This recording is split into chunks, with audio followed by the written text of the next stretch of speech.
ಭಾರತೀಯ ಸೇನಾ ಪಡೆಗೆ ಸೇರ್ಪಡೆಯಾಗಿ ಸುಮಾರು 23 ವರ್ಷಗಳ ಕಾಲ ಸುದೀರ್ಘ ಸೇವೆ ಸಲ್ಲಿಸಿ ಜೂನಿಯರ್ ಕಮಿಷನ್ಡ್ ಆಫೀಸರ್ ಹುದ್ದೆಗೆ ಪದೋನ್ನತಿ ಹೊಂದಿ 1997ರಂದು ಸ್ವಯಂ ನಿವೃತ್ತಿ ಹೊಂದಿರುತ್ತೇನೆ.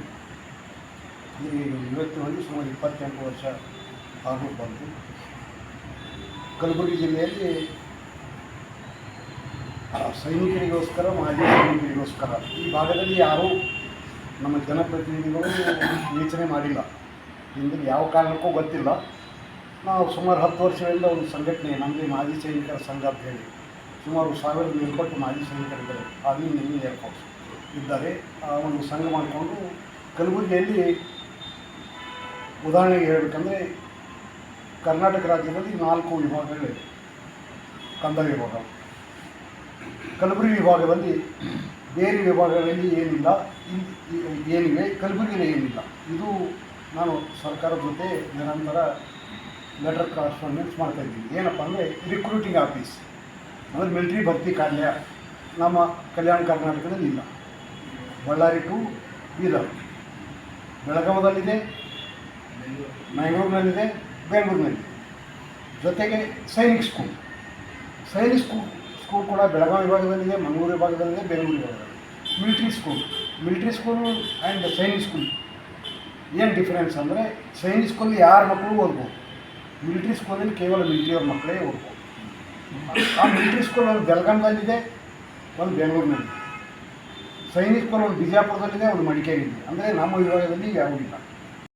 ಇವತ್ತಿನ ಈ ಸಭೆಗೆ ಆಗಮಿಸಿರ್ತಕ್ಕಂಥ ಬಸವರಾಜ್ ಬಿರಾದಾರ್ ಸರ್ ಅವರೇ, ನಮ್ಮ ದಂಡೋತಿ ಸರ್ ಅವರೇ, ನಮ್ಮ ಗುಲ್ಬರ್ಗ ಜಿಲ್ಲೆಯ ಪ್ರಥಮ ದರ್ಜೆ ಗುತ್ತಿಗೆದಾರರಿರ್ತಕ್ಕಂಥ ನಮ್ಮ ಮಾದೇವ್ ಪಾಟೀಲ್ ಸರ್ ಅವರೇ, ಹಾಗೂ ಸಭೆಗೆ ಆಗಮಿಸಿರ್ತಕ್ಕಂಥ ಎಲ್ಲ ಹಿರಿಯರೇ, ತಾಯಂದಿರೇ, ಹಾಗೂ ಚಂದ್ರಕಾಂತ್ ಅಣ್ಣ ಮೀಡಿಯಾ ಬಂದು, ಆಮೇಲೆ ಬಸವರಾಜ್ ಅಣ್ಣ ಮೀಡಿಯಾ ಬಂದು ಎಲ್ಲರಿಗೂ ನಮಸ್ಕರಿಸುತ್ತಾ, ನಾನು ಶಿದ್ಲಿಂಗ್ ಮರ್ಶೆಟ್ಟಿ ಅಂಥೇಳಿ ಆಲಂಬ ತಾಲೂಕಿನ ಚಿತ್ರಿ ಗ್ರಾಮದ BSF ಯೋಧನಾಗಿ ಸುಮಾರು 28 ವರ್ಷ ಗಡಿ ಭದ್ರತಾ ಪಡೆಯಲ್ಲಿ ಸತತವಾಗಿ ಸೇವೆ ಸಲ್ಲಿಸಿ 2023 ಜನವರಿ 31ಕ್ಕೆ ನಾನು ಸೇವಾನಿವೃತ್ತಿ ಹೊಂದಿ, ನಂತರ ನಮ್ಮ ಒಂದು ತಾಲೂಕಿನಲ್ಲಿ ಸಾಕಷ್ಟು ಯೋಧರು ಎಲ್ಲರೂ ಸೇರಿಕೊಂಡು ತಾಲೂಕಾ ಒಂದು ಸೈನಿಕರ ಅಭಿವೃದ್ಧಿ ಸಂಘ ಅಂತ ಒಂದು ಸಂಘಟನೆ ಮಾಡಿ, ಆ ಸಂಘಟನೆ ಒಂದು ಅಧ್ಯಕ್ಷನಾಗಿ ಕಾರ್ಯನಿರ್ವಹಿಸ್ತಾ ಇದ್ದೀನಿ.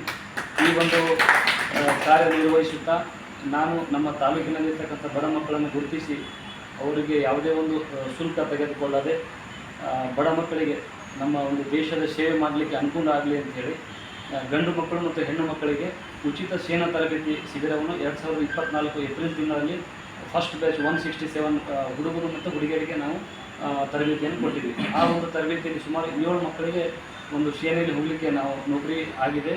ಆ ಒಂದು ಬಡ ಮಕ್ಕಳಿಗೆ ಸಾಕಷ್ಟು ಅನುಕೂಲ ಆಗಲಿ ಅಂಥೇಳಿ ಈ ಒಂದು ತರಬೇತಿ ಶಿಬಿರವನ್ನು ನಡೆಸಿದ್ವಿ. ತದನಂತರ ಈ 2025ರಲ್ಲಿ ಕೂಡ ಸುಮಾರು 135 ಹುಡುಗರು, ಅದರಲ್ಲಿ ಸುಮಾರು 49 ಹುಡುಗಿಯರು ಈ ಒಂದು ಸೇನಾ ತರಬೇತಿ, ಉಚಿತ ಸೇನಾ ತರಬೇತಿಯಲ್ಲಿ ಭಾಗವಹಿಸಿದರು. 14 ಹುಡುಗಿಯರು ಈ BSF ಅಲ್ಲಿ ಎಕ್ಸಾಮ್ ಕೊಟ್ಟು ಪಾಸ್ ಆಗಿದ್ದಾರೆ. ಅಗ್ನಿವೀರದಲ್ಲಿ ಸುಮಾರು 19 ಹುಡುಗರು ಪಾಸ್ ಆಗಿದ್ದಾರೆ. ಸಾಕಷ್ಟು ಹುಡುಗರಿಗೆ ನೌಕರಿ ಆಗಲಿಕ್ಕೆ ನಾವು ಅನುಕೂಲ ಮಾಡ್ತಕ್ಕಂಥ ಕೆಲಸನೂ ಮಾಡ್ತಾಯಿದ್ದೀವಿ. ಜೊತೆಯಲ್ಲೇ ಈಗ ನಮ್ಮ ತಾಲೂಕಿನಲ್ಲಿರ್ತಕ್ಕಂಥ ಎಲ್ಲ ಸೈನಿಕರು, army, air force, navy, BSF, CISF, ITBP, CRPF, Assam rifle, ಪ್ರತಿಯೊಂದು ಡಿಪಾರ್ಟ್ಮೆಂಟ್ಲಿರ್ತಕ್ಕಂಥ ಎಲ್ಲರೂ ನಾವು ಒಂದೇ ಅಂತಕ್ಕಂಥ ಭಾವನೆ ಇಟ್ಕೊಂಡು ಒಂದು ಸಂಘ ತಯಾರಿ ಮಾಡಿಕೊಂಡು, ನಾವು ಸಂಘದಲ್ಲಿರ್ತಕ್ಕಂಥ ಎಲ್ಲ ಸದಸ್ಯರು ಡ್ಯೂಟಿಯಲ್ಲಿ ಇರ್ತಾರೆ.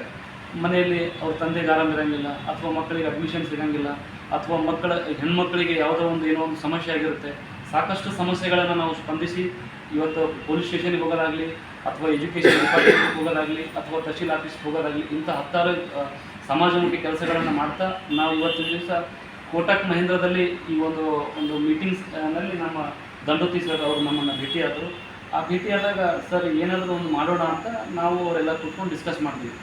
ಸರ್ ಅಂದರು, ಈ ರೀತಿ ಒಂದು ಭ್ರಷ್ಟಾಚಾರ ಮುಕ್ತ ಭಾರತ ಮಾಡಲಿಕ್ಕೆ ನಾವೆಲ್ಲರೂ ಒಂದು ಪ್ಲ್ಯಾನ್ ಮಾಡಿದರೆ ಹೆಂಗಾಗುತ್ತೆ ಅಂತ ಹೇಳಿದ್ರು. ನಾವು ಅದರ ಬಗ್ಗೆ ಸಾಕಷ್ಟು ವಿಚಾರ ವಿಮರ್ಶೆ ಮಾಡಿದ್ವಿ. ಸರ್, ಈಗ ಯಾವುದೇ ಒಂದು ಕೆಲಸಕ್ಕೆ ನಾವು ಕೈ ಹಾಕಿದಾಗ ಆ ಒಂದು ನುರಿತ ನಾಲೆಜ್ ಇರ್ತಕ್ಕಂಥ ಪರ್ಸನ್ಸ್ ಇರಬೇಕು. ಈಗ ಒಳ್ಳೆಯ ಸಮಯ ಇಲ್ಲಿ ನಮಗೊಂದು ಸದಾವಕಾಶ ಏನಪ್ಪ ಅಂತಂದರೆ, ಇಲ್ಲಿರ್ತಕ್ಕಂಥ ಎಲ್ಲರೂ ತಮ್ಮ ವಿವಿಧ ವಿಭಾಗದಲ್ಲಿ ಸೇವೆ ಸಲ್ಲಿಸಿ ಎಲ್ಲರೂ ಸೇವಾನಿವೃತ್ತಿ ಹೊಂದಿದ್ದಾರೆ. ಈ ಸೇವಾನಿವೃತ್ತಿ ಹೊಂದಿರತಕ್ಕಂಥ ಜನರಲ್ಲಿ ನಾನೊಬ್ಬ ಭಾಳ ಎಲ್ಲರಿಗಿಂತ ಚಿಕ್ಕವನು. ನನ್ನ ವಯಸ್ಸು 51 ಇದ್ದರೂ ನನಗಿಂತ ಎಲ್ಲರೂ 60, 62, 65 ವರ್ಷದಲ್ಲಿದ್ದೀರಿ. ಎಲ್ಲರೂ ಅನುಭವಿಸ್ತಿದ್ದೀರಿ. ಪ್ರತಿಯೊಂದು ಡಿಪಾರ್ಟ್ಮೆಂಟಲ್ಲಿ ಯಾವ ರೀತಿ ಭ್ರಷ್ಟಾಚಾರ ತಾಂಡವಾಗ್ತಾ ಇದೆ ಅಂತ ತಮ್ಮೆಲ್ಲರಿಗೂ ಗಮನಕ್ಕಿದೆ. ಮೊದಲು ನಾವು ಭ್ರಷ್ಟಾಚಾರ ಮಾಡೋದಕ್ಕಿಂತ ಮುಂಚೆ ಭ್ರಷ್ಟಾಚಾರ ಯಾರು ಮಾಡ್ತಾ ಇದ್ದಾರೆ ಅದನ್ನು ನೋಡಿ ನಾವು ಸುಮ್ಮನೆ ಕೊಡ್ತಾ ಇದ್ದೀವಲ್ಲ, ನಾವು ಅದಕ್ಕಿಂತ ದೊಡ್ಡ ಭ್ರಷ್ಟರು. ಯಾಕಪ್ಪ ಅಂತಂದರೆ ನಾವು ಭ್ರಷ್ಟಾಚಾರ ಮಾಡಲಿಕ್ಕೆ ಅವರದನ್ನು ಪ್ರಚೋದನೆ ಮಾಡ್ತಾ ಇದ್ದೀವಿ. ಇನ್ನೊಂದು ವಿಷಯ, ಭ್ರಷ್ಟಾಚಾರ ಆಗಬೇಕು ಅಂತಂದರೆ ಒಬ್ಬ ಸರ್ಕಾರಿ ನೌಕರ ತಮ್ಮ ಕೆಲಸವನ್ನು ಪ್ರಾಮಾಣಿಕವಾಗಿ ಮಾಡ್ತಾ ಇರ್ತಾರೆ. ಆ ಪ್ರಾಮಾಣಿಕವಾಗಿ ಮಾಡ್ತಕ್ಕಂಥ ಸಂದರ್ಭದಲ್ಲಿ ನಾವು ನಮ್ಮ ಕೆಲಸ ಬೇಗ ಆಗಬೇಕು ಅಂತ ಹೇಳಿ ನಾವು ದುಡ್ಡು ಕೊಟ್ಟು ಸರ್ ಈ ಕೆಲಸ ಬೇಗ ಆಗಬೇಕು, 2 ದಿವಸದಲ್ಲಿ ಆಗಬೇಕು, 1,000 ರೂಪಾಯಿ ತಗೊಳ್ಳಿ ಅಂತ ಹೇಳಿ ನಾವು ಅದಕ್ಕೆ ಪ್ರಚೋದನೆ ಮಾಡ್ತೀವಿ. ಇಂತಹ ಪ್ರಚೋದನೆಕಾರನನ್ನು ಗುರುತಿಸಿ ಅದನ್ನು ಸದೆ ಬಿಡ್ತಕ್ಕಂಥ ಕೆಲಸ ನಿಮ್ಮದೆಲ್ಲರದ್ದು ಆಗಿರ್ತದೆ. ಭ್ರಷ್ಟಾಚಾರ ಮುಕ್ತ ಜಿಲ್ಲೆ ಮಾಡುವುದು. ಎರಡನೇದು, ಮಹಿಳೆಯರ ಮೇಲಿನ ದೌರ್ಜನ್ಯ, ಅತ್ಯಾಚಾರ, ಶೋಷಣೆ, ಅಪ್ರಾಪ್ತ ಬಾಲಕಿಯರ ಅಪಹರಣ, ಕಳ್ಳಸಾಗಣೆ ಅಂತ್ಯ ಕಾಣಿಸುವುದು. ಮೂರನೇದು, ಭ್ರಷ್ಟಾಚಾರ ಮುಕ್ತ ಮಾಡಲು ಪ್ರತಿಯೊಂದು ಸರ್ಕಾರಿ ಕಾರ್ಯಾಲಯದಲ್ಲಿ ಕಚೇರಿಯ ಮುಖ್ಯಸ್ಥರನ್ನೊಳಗೊಂಡು ಜಾಗೃತಿ ಮೂಡಿಸುವುದು. ನಾಲ್ಕನೇದು, ಸರ್ಕಾರಿ ಕಳಪೆ ಕಾಮಗಾರಿಗಳು ಮುಕ್ತಗೊಳಿಸುವುದು. ಐದನೇದು, ಅನಧಿಕೃತ ಕಾರ್ಯಚಟುವಟಿಕೆಯಲ್ಲಿ ಭಾಗಿಯಾದ ಅಪರಾಧಿಗಳಿಗೆ ತಕ್ಕ ಶಿಕ್ಷೆ ಕೊಡಿಸಿ ಸಮಾಜಕ್ಕೆ ನ್ಯಾಯ ಕೊಡಿಸುವುದು. ಆರನೇದು, ಭಾರತದ ಚುನಾವಣಾ ಆಯೋಗದಡಿ ಬರುವ ಎಲ್ಲ ಜನಪ್ರತಿನಿಧಿಗಳ ಅರ್ಹತೆ ಕನಿಷ್ಠ ಪದವೀಧರರಾಗಿರಬೇಕು. ಏಳನೇದು, ಭ್ರಷ್ಟಾಚಾರ ಮುಕ್ತ ಮತ್ತು ಪಾರದರ್ಶಕ ಚುನಾವಣೆ ಮಾಡಿಸುವುದು. ಎಂಟನೇದು, ಭಾರತದ ನ್ಯಾಯಾಲಯ ದ್ವಾರ ಅಪರಾಧಿ ಎಂದು ಘೋಷಿಸಲ್ಪಟ್ಟ ವ್ಯಕ್ತಿ ಚುನಾವಣೆಗೆ ಸ್ಪರ್ಧಿಸಲು ಅನರ್ಹರು ಎಂದು ಆದೇಶ ನೀಡುವುದು.